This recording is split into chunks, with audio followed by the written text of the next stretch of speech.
48페이지 정부 실패.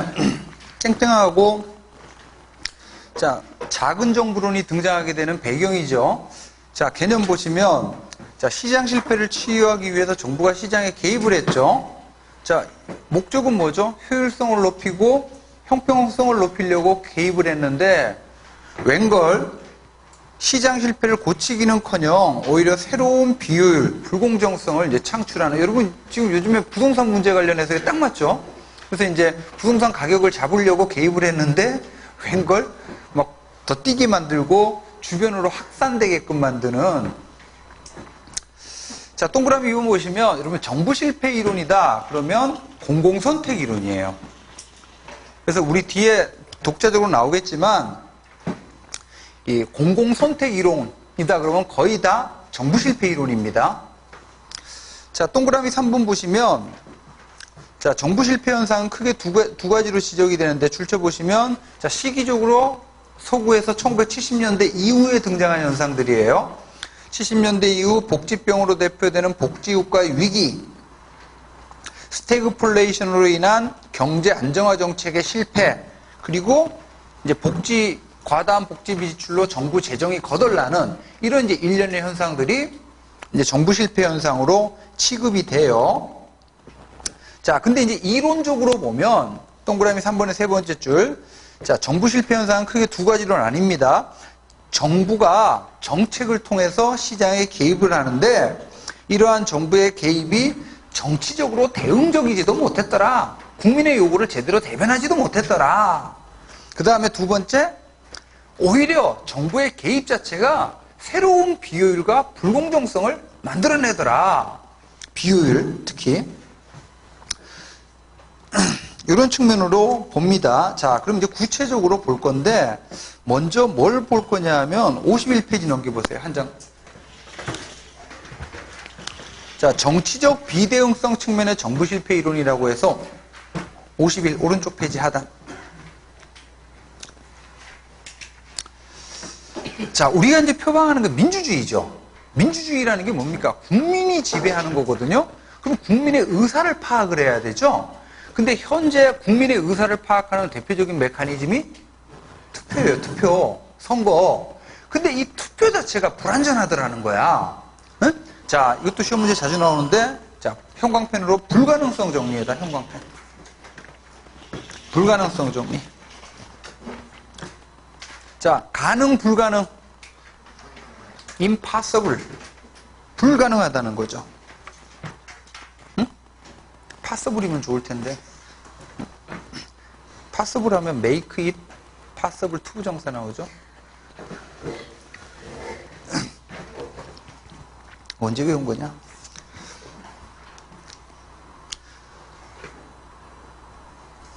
자, possible. impossibility. 자, 불가능성 정리. 이거는 최근에 시험 문제 자주 나왔어요. 자, 거기 동그라미 2번에 보시면 이걸 이제 주장한 사람이 누구냐면 에로우라는 학자예요. 에로우의 불가능성 정리라고 표현하는데, 거기다가는 몇 페이지를 써두시냐면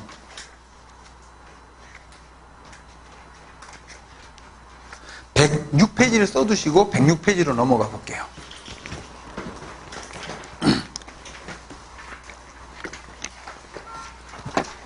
자, 106페이지 하단에 에로우의 불가능성 정리가 있는데, 자, 여러분, 에로우라는 학자는요, 이걸 이제 뭐라고 하냐면, 사회적 선택 이론이라고 그러거든요. 소셜 초이스. 다시, 여기 대한민국이라는 사회가 있잖아요.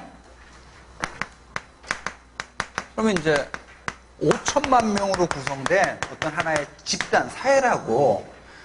그러면 이제 이 사회가 하는 선택, 이게 뭔지 알아보는 이론. 이걸 이제 사회적 선택 이론이라 그러는데, 에로우라는 학자는, 자, 이러한 사회적 선택이, 소셜 초이스가 바람직하게 이루어져야 돼요. 그래서 바람직한 사회적 선택이 되기 위한 조건, 요걸 이제 공리라 그래요. 공리. 자, 이거를 제시하는데, 자, 이 조건으로 크게 네 가지를 제시해요. 첫 번째, 자, 앞글자 따서 완, 파, 3이니까 그냥 3, 비, 이렇게. 완파삼비 이렇게 외우세요. 자, 뭐, 그냥 쭉 설명 들으면 이런 겁니다. 자, 사회적 선택이 어떻게 이루어져야 돼? 바람직하게 이루어져야 되는데, 그 조건으로 먼저 완은 뭐냐면, 완비성 플러스 이행성이라 그래요. 자, 선택을 하려면 뭐예요? 대안이 준비되어 있어야 결혼이라는 선택을 할 거란 말이야. 그럼 A하고 할지, B하고 할지, C하고 할지, 대안이 준비되어 있어야, 완전하게 준비되어 있어야 된다는 얘기야. 응? 자, 그 다음에 이행성은, 자, 지금 선택하려고 하는 안이요. A안이 있고, B안이 있고, C안이 있어요. 자, 완비되어 있죠? 그 다음에 이제 이행성은 뭐냐면, A하고 B를 비교했더니 B가 좋아. B하고 C를 비교했더니 C가 좋아. 자, 그러면 A하고 C 간에는 어떤 결과가 나와야 돼요? C가 좋은 결과가 나와야 되죠. 요거를 이행성이라 그래요. 일관성이지, 일관성. 자, 그 다음 이제 파는 파레토 원칙이라고 해서, 자, A하고 B를 비교했는데, 사회 구성원들이 A보다 B가 좋다라고 선택을 하면요, 사회도 A보다 B가 좋다라고 선택을 해야 된다는 거야. 자, 그 다음에 3은 뭐냐면, 지금 A하고 B를 비교했어요. 누가 좋다고? 근데 B가 좋다는 결과가 나오는데 갑자기 느닷없이 이게 이제 제3의 선택 가능성으로부터의 독립이라는 건데, 자, A하고 B를 비교했는데 B가 좋다라는 선택을 했는데 갑자기 느닷없이 C가 딱 등장하면서 선택이 이렇게 바뀌면 안 된다는 얘기예요. 이걸 제3의 선택 가능성으로부터의 독립이라고 그러고, 자, 마지막 B는 비독재성. 독재자 한 사람이 전체 의사를 좌지우지하면 안 된다는 거야. 그래서 이제 앞글자 따서 완파, 삼비 이렇게 외우면 되는데, 자, 이 네 가지 원칙을요, 크게 나누면 두 가지로 나눌 수가 있어요. 이 1, 2, 3의 원칙은요, 이게 일종의 뭐냐면 합리성 원칙이라 그래요. 그러니까 선택이나 선호가 합리적이기 위한 조건들이에요. 그러니까 이 원칙들을 충족하지 못하면, 합리적이지를 못하. 쉽게 말해 또라이야, 또라이. 왔다 갔다 하면 또라이죠. 일관돼야 되는데. 그 다음에 이제 얘는 비독재성이니까 민주성 조건이에요. 자, 이 조건을 모두 충족해야 바람직한 사회적 선택이 되는데, 에로우가 연구를 해봤더니요, 이게 불가능하더라는 거예요. 그러니까 합리성을 충족하게 되면 민주성을 위배하게 되고, 민주성을 충족하게 되면 합리성을 위배하더라는 거야. 이게 불가능하더라는 거야. 둘 다 충족하기가. 그래서 불가능성을 정리해요. 그러면 이게 시사하는 바는 뭐냐? 우리, 자, 지금 민주주의 체제에서 선거는 대표적인 민주적인 방식이죠? 그러면 일반적으로 4년마다 한 번씩 대통령 선거를 치르면서 선거로 나타난 뜻이 국민의 민주적인 뜻이라고 보면서 정책을 추진했잖아요. 그러니까 지금 문재인이라는 사람을 선택한 측면도 있지만 문재인이 내건 공약을, 정책을 선택한 측면도 있거든요. 그래서 우리는 일반적으로 대의제 민주주의에서 선거라는 민주적인 절차를 통해서 나타난 뜻이 국민의 뜻이라고 보고 정책을 추진했는데, 에로우의 불가능성 정리에 따르자면 민주성 조건을 충족하게 되면 합리적 선택이 가능해, 불가능해? 불가능하게 되는 거죠. 그럼 뭐냐? 선거라는 민주적 절차에서는 최선의 선택을 할 수가 없다는 거예요. 기껏해야 차선밖에 못한다는 얘기지. 자, 그래서 오른쪽 페이지 보세요. 동그라미 2번 107페이지 보고 있습니다. 결론, 합리적이면서 동시에 민주적인 사회적 선택이 불가능하다는 얘기지. 그래서 세 번째 줄침 부분, 합리성, 파레토 원칙, 무관한 대안으로부터의 독립, 보편성, 이걸 만족시키는 선택은 독재에서는, 그러니까 결론은 뭐예요? 합리성은 뭐에 의해서만 실현된다는 얘기예요? 독재에서만. 자, 동그라미 3번 함의 보세요. 다수결 원칙과 같은 민주적 절차를 적용해서 바람직한 사회 후생함수, 즉 사회 선택이 도출될 수 없음을 입증하는 거죠. 그러면 다수결 원칙을 채용한 민주적 정치체제에서 실쟁해지는 집단적 선택은 최선을 선택할 수는 없고 기껏해야 차선밖에 안 된다는 얘기죠. 자, 돌아오시면 51페이지. 자, 동그라미 2번. 자, LO의 불가능성 정리. 그리고 시험 문제는 요 각각에 대해서도 나온 적이 있어요. 자, 51페이지. 동그라미 2번의 두 번째 줄 끝부분. 자, 투표라는 민주적 절차에 의해서는 국민의 합리적인 집단적 선택 자체가 불가능하다는 뜻이죠. 이것이 가능하다는 전제하에서 이루어진 행정국가의 정책 개입은 국민 전체의 의사를 정확히 반영하지 못하는 일종의 이제 국민 전체의 의사를 제대로 반영하지 못하니까 이제 비미준적인 정책이 된다. 뭐 이런 얘기입니다. 자, 그 다음에 이제 두 번째 보시면 우리 지금 하고 있는 민주주의는 대의제 민주주의죠. 자, 근데 국민의 이익을 위해서 일하라고 박근혜를 대통령으로 대리인으로 채용했는데 국정농단을 펼쳐버렸잖아요. 이게 바로 대표적인 도덕적 해이지. 도덕적 해이. 아까 봤던. 자, 그래서 동그라미 1번. 주인 대리인 관계에서 나타나는 도덕적 해이의 대표적인 예로 정치인이나 관료가 국민의 이익 실현보다 자신의 사익 극대화를 도모하는. 근데 전임 박근혜 대통령이 그런 얘기 있잖아요. 자기는 재임 기간 중에 단 한 차례도 사익을 추구한 적이 없다. 그죠? 그랬잖아.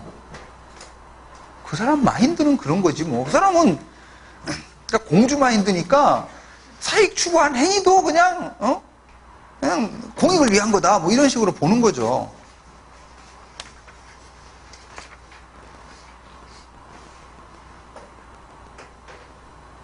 근무 시간에 일 안 하고 시술 받은 것도 이것도 사익을 추구한 거지. 그렇잖아요. 뭐 병가를 내고 하든지. 그건 대통령도 뭐예요? 공무원이잖아요. 근무 시간에 일해야지. 출근을 해야지. 출근 안 하고 침실에 있고 그러면 안 돼.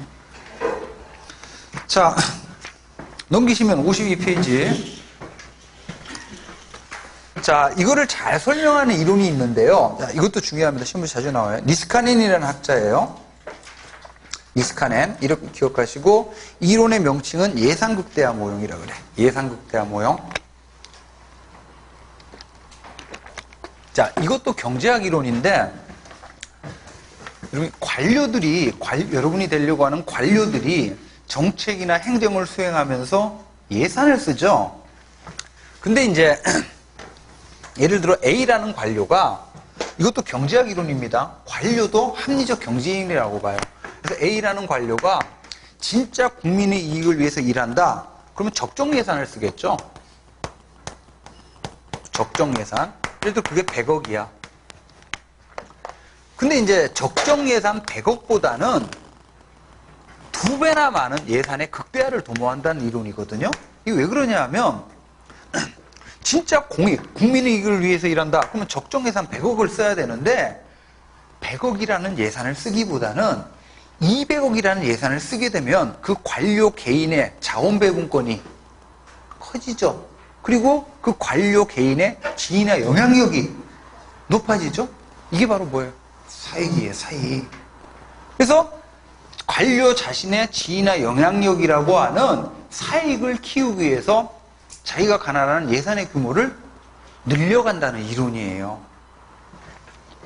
그래서 결론. 자, 관료는 동그라미 기호번 최적의 공공 서비스 생산을 위한 적정 예산을 쓰는 것이 아니라 사익에 해당하는 관료적 영향력의 극대화를 위해서 자, 형광펜으로 최적 수준. 그리고 관료를 누가 통제합니까? 정치인들이 감시하고 통제하죠. 그래서 정치인들이 승인하려고 하는 정부 예산보다 2배나 많은 예산의 극대화를 추구한다는 이론인데 이걸 그 밑에 그래프로 설명하면 그래프는 이해만 하시면 돼요. 이해만. 여러분 이제 관료가 이렇게 있고 이 관료를 통제하는 게 정치인이에요. 그러면 이거를 주인 대리인 관계로 설명하면 관료는 대리인이고 정치인은 뭐죠? 주인인 거지. 자, 주인 대리인 관계의 특징 둘 간에는 뭐가 존재해요? 정보의 비대칭성이 존재하지. 관료가 적정 예산을 쓰는지 그렇지 않은지를 주인이 감시하기가 사실 어렵죠. 여러분 지금 이제 10월달, 9월, 10월이 이제 예산국회라 그러는데 이제 내년도 정부 예산을 국회에서 심사를 해요. 이번엔 정부가 제출한 예산이 470조 원인가 돼.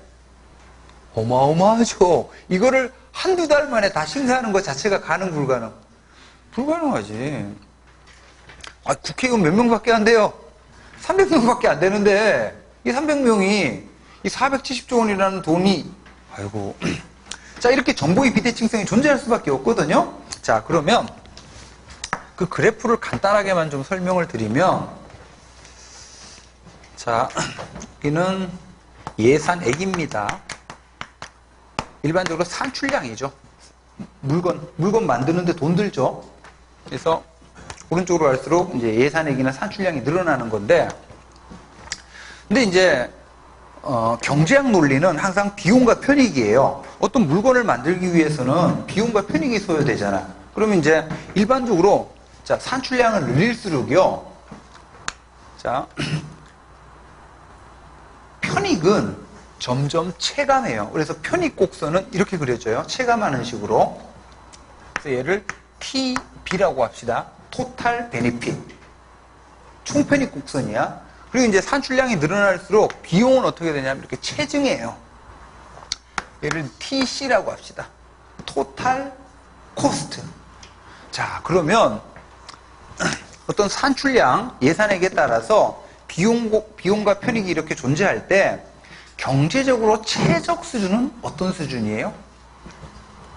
이게 경제적으로 최적 수준이지. 요 높이에서 요 높이를 빼. 요 높이가 편익이고 요 높이는 비용이죠. 그러면 요 구간은 뭐예요? 순편익이지. 다시 경제적으로 최적의 수준은 뭐예요? 총편익 빼기 총비용은 순편익. 순편익이 가장 큰 상태가 경제적으로 최적의 수준이지. 이게 바로 뭐냐면 경제적으로 가장 좋은 수준이에요. 예산 규모라고. 이게 바로 정치인들이 승인하려고 하는 예산인데, 예산 규모인데 경제적 최적 수준인데, 자, 정치인과 관료 간의 완전 정보의 상황이라면 관료들은 어떤 예산을 쓸 수밖에 없어요?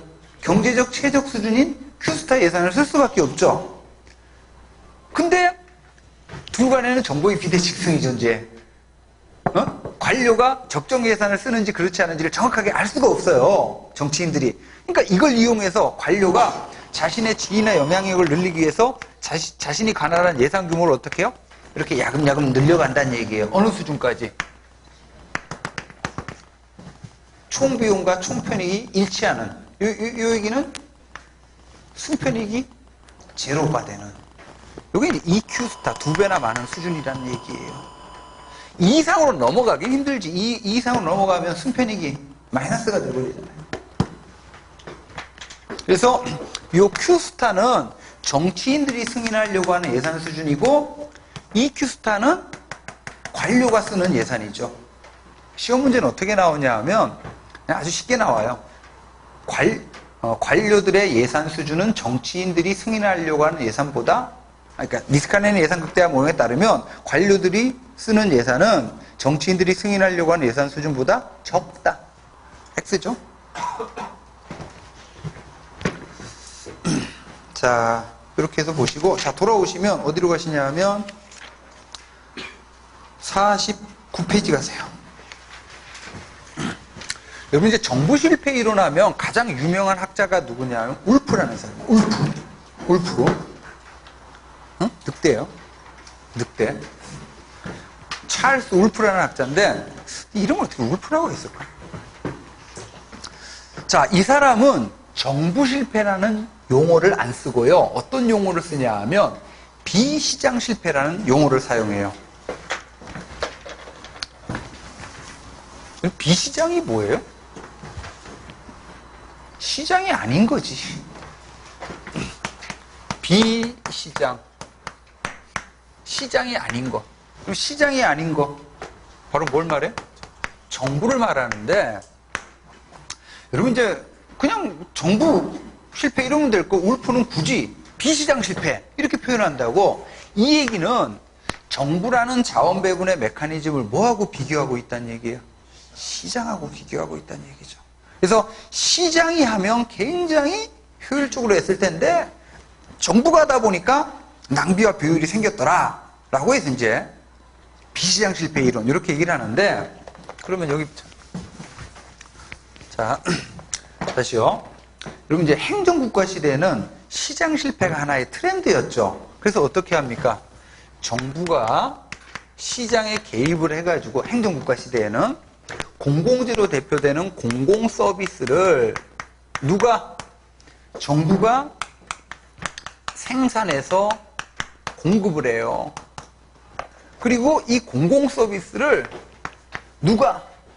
국민들이, 사회가 수요를 해요. 원해. 근데 이거를 정부가 안 하고 시장이 했더라면 효율적이었을 텐데 이걸 정부가 담당하다 보니까 낭비와 비효율이 생겼더라는 건데, 자 그러면 이렇게 비시장 실패가 생기는 원인을요, 울프는 먼저 이 공공 서비스에 대한 수요 측면에서 어떤 원인들이 작용해서 낭비와 비효율이 생겼는지, 그 다음에 공급되는 측면에서 어떤 원인들이 작용해서 낭비와 비효율이 생겼는지를 먼저 나눠서 분석을 해요. 그래서 49페이지 상단에 보시면 양가로 1번 정부 산출물의 수요 특성, 수요에다 형광펜. 정부 산출물이라는 표현을 했는데 정부 산출물은 뭘 말해요? 공공서비스를 말하는 거지. 응? 자, 그 다음에 양가로 2번 정부 산출물의 공급 특성, 공급 형광펜. 자, 다시 정부 실패가 야기되는 정부 산출물에 대한 수요적인 차원의 특성. 먼저 거기 보시면 동그라미 1번 시장 실패에 대한 사회적 인식의 증가. 이 얘기는 무슨 얘기냐면 이런 거예요. 20세기는 시장 실패가 하나의 트렌드였죠. 여러분 우리나라 헌법의 이념은 자유주의예요. 여러분 잠깐, 어떤 사회 문제가 자원 배분의 문제라고 그랬잖아요. 그러면 사회 문제가 생기면 정부가 반드시 개입하는 게 결코 좋은 게 아니에요. 기본적으로 우리 헌법 질서 자체가 자유민주주의이기 때문에 사회 문제는 어떻게 해서 해결되는 게 가장 바람직해요. 사회 내에서 자체적으로 해결되는 게 가장 바람직해. 응? 정부가 개입하는 순간 뭡니까? 강제적으로 공권력이 동원돼서 강제적으로 문제 해결이 이루어지고 그 과정에서 세금 뭐 이런 거 각종 비용들, 예를 들어 어떤 동네의 치안 문제는 뭐예요? 그 동네 주민들이 자발적으로 해결하는 게 가장 바람직해요. 근데 자발적 해결이 안 되면 누가 개입하게 되는 거예요? 정부가 개입하게 되는데, 자 다시 20세기는 시장 실패가 하나의 트렌드다 보니까 어떤 사회 문제만 생기면 당연히 누가 개입해야 된다고 생각을 하는 거예요. 정부가 개입해야 된다고 생각하고, 어떤 사회 문제만 생기면 누구 찾아요? 정부 찾는 거지. 그러다 보니까 정부가 개입하지 않아도 될 일에 대해서까지도 개입하게 되고 정책 쓰게 되고, 그럼 예산 소요되고, 그죠? 그래서 자 수요적인 차원의 첫 번째 시장 실패에 대한 사회적 인식의 증가. 자 나머지는 쭉 보시고 동그라미 4번 체크하세요. 짧은 임기로 인한 정치인들의 단견이라고 그러는데, 여기 잠깐, 여러분 공공 서비스에 대한 수요는 누가 합니까? 국민들이 하고 사회가 하죠. 근데 이 국민들의 공공 서비스에 대한 수요를요, 여기서 정치인들이 대변을 하거든요. 근데 여러분 정치인들의 임기가 짧죠. 임기가 대개 4년이라고. 자 여러분 정치인들은요 10년 뒤 20년 뒤에 나라가 망할지 흥할지 관심 없어요. 중요한 건 뭐냐?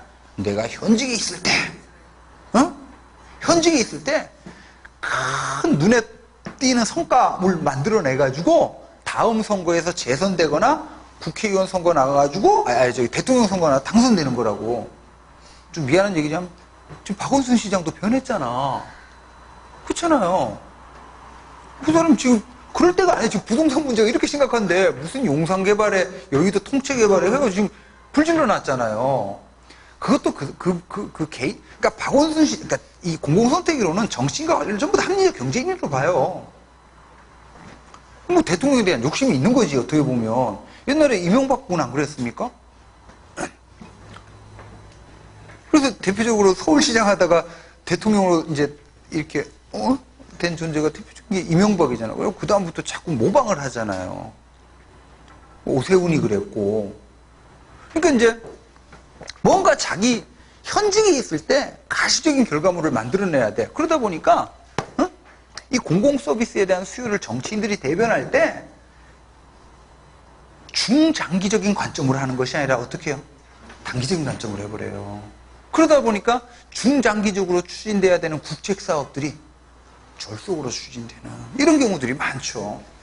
그래서 이제 왜곡을 이뤄낸다라고 하는, 자, 요거를, 자, 동그라미 4번에 정치인들의 높은 시간 할인율, 높은에다 동그라미. 정치인들은 시간 할인율이 높다라고 표현하는데, 이 얘기는 정치인들은 시간 할인율이 높다는 얘기는요, 무슨 얘기냐면 10년 뒤, 20년 뒤의 이익보다는 지금 당장 눈앞의 이익을 중시한다는 얘기야. 여러분, 하루살이 알죠? 하루살이는 시간 할인율이 엄청 높아요. 얘는 내일 모레 관심 없습니다. 오직 지금 현재 이익만이 중요한 거지. 자, 그 다음에 동그라미 5번에 보시면, 자, 아까 했던 얘기인데, 비용을 부담하는 집단은 정책에 대해서 반대하죠? 편익을 향유하는 집단은 정책에 대해서 찬성하죠? 자, 이렇게 비용을 부담하는 집단하고 편익을 향유하는 집단이 이렇게 갈라지는 현상. 요거를 편익과 비용의 절연이라 그래요. 그러면 여기서 비용을 부담하는 집단의 목소리가 크면 정책에 대해서 지나치게 반대하게 되고, 편익을 향유하는 사람들의 목소리가 크면 정책에 대해서 지나치게 찬성하게 되고, 이렇게 수요 왜곡이 생긴다는 얘기예요. 자, 이번에는 산출물의 공급 특성인데, 공급 특성에서 중요한 거는 2번이에요. 여러분, 자, 공공서비스 공급은 누가 독점합니까? 정부가 독점을 하죠. 독점 생산이 특징이거든. 독점의 반대말은 경쟁이지. 그러면 경쟁이 존재했을 때 나타나는 좋은 점들이 있죠. 이게 싸그리 사라져요. 그래서 자, 두 번째 줄 보시면 경쟁의 편익이라고 줄 쳐졌는데, 거기 형광펜 체크하시고, 자, 줄 치세요. 파레토 효율성, 자원배분의 효율성이죠. 그 다음에 창의성, 그리고 고객지향주의, X 효율성. 여러분, 지금 언급된 것들이 전부 다 뭐가? 경쟁이 존재했을 때 나타나는 좋은 점들이에요.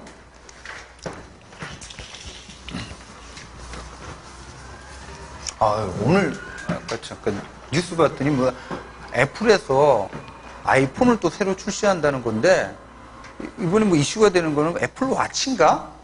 이게 그 무선 통신만 되는 거, LTE 통신도 되고 시계가, 이거 제가 초등학교 다닐 때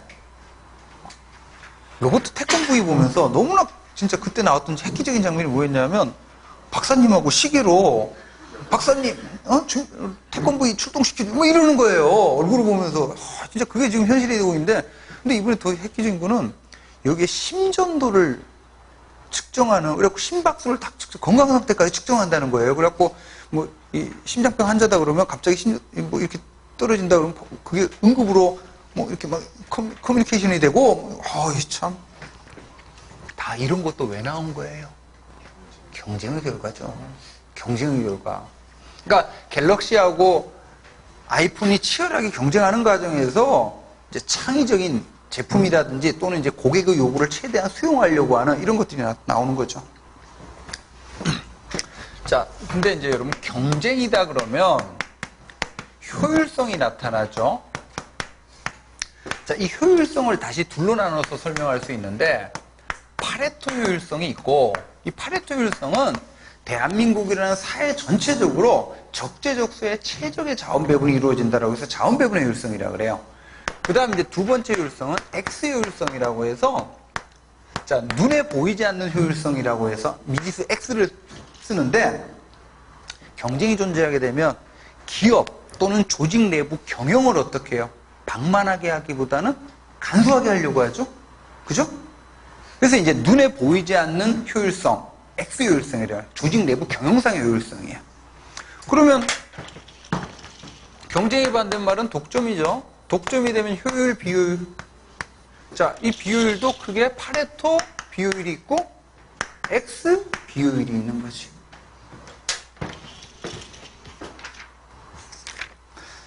자, 나머지는 여러분 보시고, 자, 이렇게, 자, 정부 실패를 유발하는 수요 측면의 원인들, 자, 공급 측면의 원인들, 이렇게 나눠서 울프는 분석을 하고요. 다음 페이지, 50페이지. 자, 이렇게 수요 측면의 원인하고 공급 측면의 원인이 작용해서 나타나는 정부 실패, 즉, 비시장 실패 유형을 울프가 4가지로 제시해요. 앞글자 따서 외우세요. 빈의 파군이야. 빈의 파군.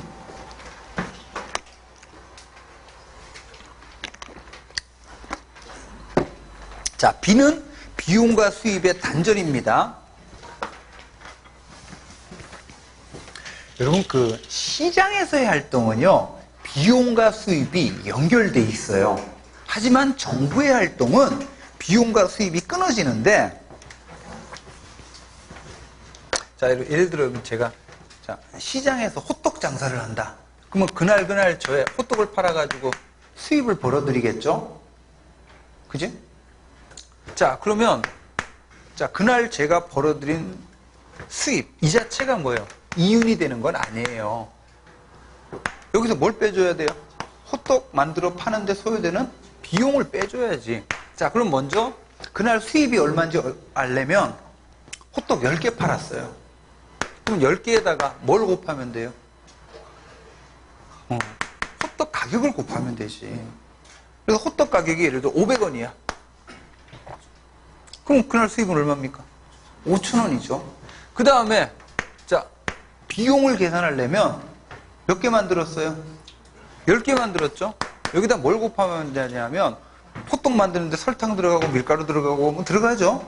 근데 설탕값, 밀가루값, 이런 가격이라는 게 존재해, 시장에는. 다시, 시장의 중요한 특징은요, 가격이 존재해요. 가격이. 이걸 환산해가지고 호떡 하나 만드는데 소요되는 단위 가격을 계산하는데, 그러면 단위 가격이 300원이야. 그러면 3,000원이고, 5,000원이고, 그럼 이윤은 얼마예요? 자, 이렇게 시장에서의 활동은요, 모든 제하에는 뭐가 붙어요? 가격이라는 게 붙어서 수익과 비용이 이렇게 연결이 되고, 이 과정에서 수입은 늘리고 비용은 다운시켜서 이윤을 키우려고 하는 거죠. 근데 정부의 활동은 이렇게 딱 끊어져요. 왜 그러냐 하면, 정부의 주된 수입은 뭡니까? 세금이잖아요. 세금, 조세. 세금에 가격 붙는 거? 아니죠.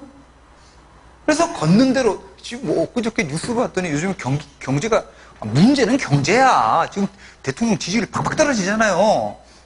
문제는 경제거든요. 근데 뉴스 봤더니 조세 수입은 원래 의도했던 것보다 굉장히 많이 늘어나고 있다는 거예요. 그러니까 지금, 자, 정부의 주된 수입은 세금이라고, 세금에 가격 붙는 거 아니죠. 그래서 걷는 대로 걷어요. 이거 갖고 국방비, 교육비 뭐 등등에 써제낀다고. 그러다 보니까 수입하고 비용이 끊어지고, 그래서 정부의 활동은 이윤이라는 개념 자체가 없는 거죠. 이 과정에서 100억만 써도 될 일 200억 쓰게 되고, 그래서 낭비와 비율이 생겼다는 거예요. 자, 요걸 비용과 수입의 단절이라고 합니다. 자, 양가로 1번에 동그라미 2번 줄 치세요. 정부 활동에 있어서 비용과 수입이 단절되는 이유는 동그라미, 시장에서와 같이 뭐를 매개로, 가격을 매개로 정부 활동이 수요되고 공급되는 게 아니다 보니까 이런 문제가 생기는 거죠. 자, 그 다음에 두 번째, 내부성인데요. 빈의 파분에서 내는 이런 뜻입니다. 자, 개념. 사적 성질의 조직 내부 목표 축으로 인한 다음에 끊고, 사회적 목표, 공익 실현과 괴리되는 현상인데, 여기 잠깐요. 여러분, 외부성하면 뭐예요? 시장 실패지. 내부성은 정부 실패야. 내부성. 자, 뜻. 여러분, 모든 정부 조직의 최종적인 목표는 공익 실현이죠. 그죠? 하지만 현실적으로 정부 조직들마다 추구하는 목표가 있어요. 이게 일종의 내부적인 목표인데, 자, 예를 들어 제가 공무원이라고 가정을 하면 제가 몸담고 있는 조직이 행정안전부야.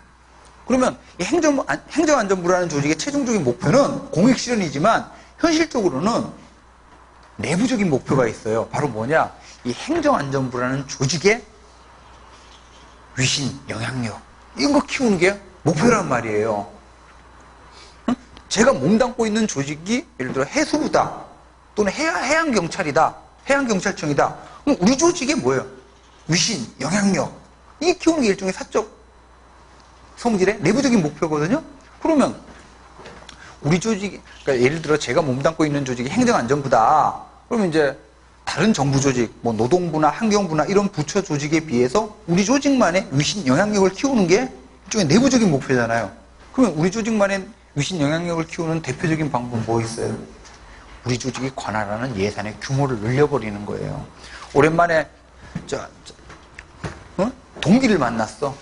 고시 동기를 만났는데 술 한잔 먹으면서 서로 자기 조직 자랑하죠. 그죠? 왜냐면 내가 몸담고 있는 조직이 바로 나의 영향력이니까. 그래서 서로 막 자기 조직 자랑하면서 니네 조직 관할하는 예산 얼마야? 100억? 깨물고 있어. 우리 200억. 뭐 이런 식으로. 니네 인원수 몇 명이야? 100명? 우리 200명. 이런 식으로. 자, 대표적인 방법이 쪽수를 늘리고 예산을 늘리는 거예요. 그러면 내부적인 목표는 달성했지만 위신이나 영향력은 높아졌지만 100억 써도 될 일? 200억 쓰게 되고 오히려 공익 실현에는 져야 되는 거지.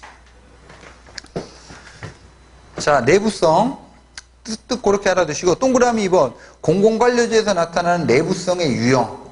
자, 기획본 출처져 있죠. 바로 예산극대화인데, 자, 이거를 잘 설명했던 이론이 아까 뭐였어요? 니스카넨의 예산극대화 모형이지. 응? 내부성을 잘 설명했던 이론이 니스카넨의 예산극대화 모형. 다음 페이지. 그렇죠? 자, 그리고 또 알고 계셔야 될 게 파킨슨 법칙이라고 있어요. 파킨슨 법칙. 자, 파킨슨 법칙은 그 페이지 하단에 내용각주로 되어 있는데, 자, 파킨슨이라는 학자가 이제 주장한 이론인데 이런 겁니다. 우리 50년 전하고 지금 현재를 비교하면 50년 전보다 지금 현재 공무원 숫자는 늘었죠. 그럼 이걸 상식적으로 생각하면 공무원 숫자가 늘었다는 얘기는 정부가 50년 전에 비해 지금 현재 하고 있는 일이 많아졌구나 이렇게 생각할 수 있는데, 파킨슨은요 공무원 숫자가 늘어나는 거는 업무의 양과는 상관없이 늘어난다는 거야. 자, 동그라미 1번에 공무원 수는 해야 할 업무의 경중이나 양과는 관계없이에다 동그라미. 자, 그럼 왜 늘어나느냐? 다음 두 가지 때문에 그래요. 자, 2번하고 3번 있죠? 부하 배증, 업무 배증 옆으로 묶으세요. 자, 먼저 부하 배증의 법칙이라 이런 거야. 정부 조직은 위계 조직이죠. 그러면 이 위계 조직 속에 속해 있는 공무원들은요, 기본적으로 자기 자신의 지위나 영향력을 키우기 위해서 부하를 늘리려고 하는 속성이 있어요. 예를 들어 어떤 A라는 공무원이 있는데 이 사람이 거의 한 달에 대부분 칼퇴근해. 칼퇴근. 응? 좋죠? 칼퇴근 6시다. 그러면 한 5시 반부터 퇴근 준비를 해야지. 저녁에 있는 사람. 특히 이제 요즘에 정부가 문재인 정부 출범하면서 워라밸, 응? 그래서 이제 모든 부처, 모든 공무원들에 대해서 이걸 자꾸 이제, 옳은 방향이죠. 출근 시간 지켜야 되면. 퇴근 시간도 지켜야죠. 그래서 이제 정의당 같은 데서 칼퇴근법 제정 뭐 이런 거 하는데, 그리고 또 퇴근 이후에 카톡 금지법 뭐 이런 거 있잖아요. 카톡을 왜 해? 그러니까 저는 카톡을 안 하거든요. 아예 설치를. 처음에 카톡 맨 처음 나왔을 때 잠깐 하다가, 야, 이거 안 돼. 이거 아니다. 이거 사람 망치겠다. 해가지고. 근데 불편한 거 하나도 없어. 알아서 문자 다 와요. 올 거 다. 그럼 카톡을 설치해 놓은 사람이 문제지. 설치 안 하면 되지. 아니, 그것도 다 편의를 위해서 한 건데, 인간이라는 게 참 보면, 그 집단 따 시키는데 카톡을 활용하고, 업무 지시하는데 카톡을 활용하고, 참. 뭐가 더 이렇게 됐어요.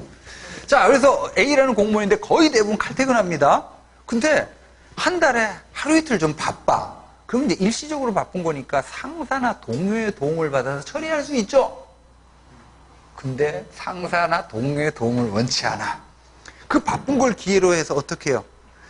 저 힘들어 죽겠어요. 부하를 충원받으려고 해요.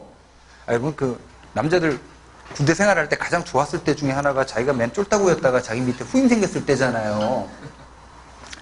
이게 바로 부하 배정의 법칙이에요. 기본적으로 부하를 늘리려고 해. 자, 이렇게 해서 부하를 충원받았어. 그럼 부하가 생기면 그 다음부터 희한한 일이 생겨요. 부하가 없을 때는 자기 혼자 뚝딱뚝딱 하던 일인데 이제 부하가 생겼어. 그럼 어떻게 해야 돼? 불러다 놓고 시켜야 되죠. 뭐 시켰으면 잘하고 있나 못하고 있나 감시감독해야 되죠. 이러한 쓸데없는 일들이 늘어나면서 이게 바로 업무 배정이에요. 이 두 가지가 사이클을 그리면서 공무원들의 숫자를 늘렸다는 이론입니다. 자, 그러면 1법칙이 부하 배정입니다. 2법칙이 업무 배정이고 2법칙인 업무 배정도 본질적인 비본질적인 거죠. 자, 그 다음 세 번째 빈의 파분 가운데 파생적 외부성. 그냥 외부성 하면 시장 실패고 정부 실패는 파생적 외부성이야. 파생적 외부성. 파. 자, 뜻은 이런 겁니다.